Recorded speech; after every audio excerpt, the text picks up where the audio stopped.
Magandang araw mga sukilab. Tubo na nga ang ating mga tinanim na kalabasa, maging ang mga sitaw. 2 linggo lang yung lumipas at dahil panay ang ulan, eto na siya. So as you can see guys, napakaluntian ng mga dahon, ang lulusog rin ng tubo, maging ang ating kalabasa.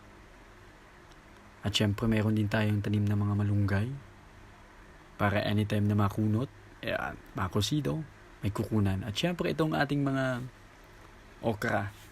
Yan, so malalaki na din. At ilang weeks lang nito, may mga bunga na to. Syempre meron din tayong mga ube. Yan, ito yung mga violet na ube. Ayan. So masasarap to at malalaki daw yung bunga nito, sabi nung nagbigay sa atin ng pananim. At syempre nag-aayos tayo ng mga materyales paunti-unti lang at tipak-tipak sa benta ika nga. Yan. So paunti-unti may mabubuo rin tayo dito. Okay?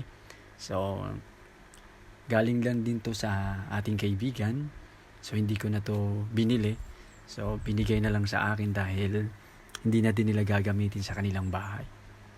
So malaking bagay na din yun. Kaya magwalis-walis muna tayo dahil masyadong maraming mga dahon na naman. At pag natuyo ay pwede rin natin sigaan. At syempre mayroon na din tayong mga nakahandang kawayan.